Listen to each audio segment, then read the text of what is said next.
Hello, welcome back to episode 3 of the honeymoon phase. This episode is called Burnout, and I'm moving out, so there's stuff everywhere. I'm burnt out.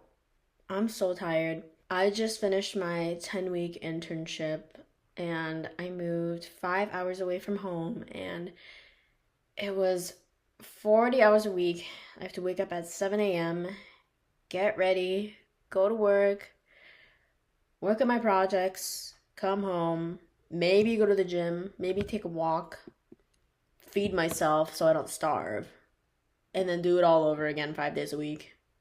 Burnout is so real. I feel like I've just been tackling 10 different things at once, and I don't know how to stay grounded anymore. I want to talk about emotional burnout in this episode. I don't think that's talked about enough. For me, emotional burnout is when I feel like I've given so much of my emotional energy, whether that be helping someone through something or going through a tough time. It can really exhaust you. I think for me, having someone to talk about deep stuff with has always been kind of difficult. I always crave it, but I'm realizing that once I have it, I get a little scared. Because once they start telling me their problems, I feel like it's my job to solve them. I don't think that's good though, because it's not my job to solve every single one of their problems. And then there's physical burnout, when you literally can't get yourself to get out of bed because you're dreading all the things that you have to do the rest of the day. And you're like, I just don't want to face it, so I'll just stay in bed and rot. And then by the end of the day, you've done nothing. And you're like, no!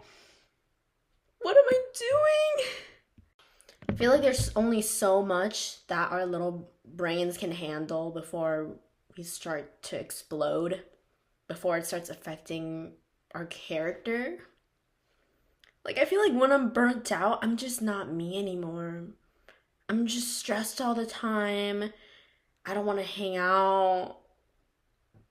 It sucks. Being burnt out sucks booty.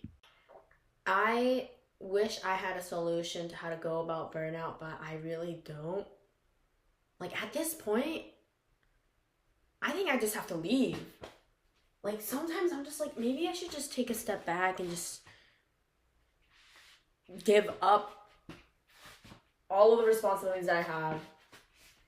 Mic drop. No more. But obviously, it does not work like that, and we do have things we have to face, and that's part of growing up. And I hate growing up because I have responsibilities and I have to be organized and plan, and I hate planning. It's so exhausting. I hate to be a Debbie Downer, but being burnt out is awful. But I also do think, like, what if it's just all in my head? What if I'm not actually burnt out and I just tell myself that I am? Because actually, I think I'm fine. You know? I think it's important to recognize when you've had enough, whether that be emotionally, physically, mentally, when you've had enough, and just take a break. Go camping or something. Get out of this environment that's making you feel burnt out. And afterwards, you're going to feel so refreshed. You'll come back a new person, and you can tackle everything without it feeling like a bunch of nails digging into your brain. That's literally all I have. That's literally all I have for today. It's literally me complaining about how I'm burnt out, and sometimes I just need to leave. And then when I leave, I'll feel better. I hope. Thanks for joining me on episode 3. Sometimes it's okay. Sometimes I'm not motivational. I think that's part of life. I don't want to be motivational right now. I just want to be not burnt out.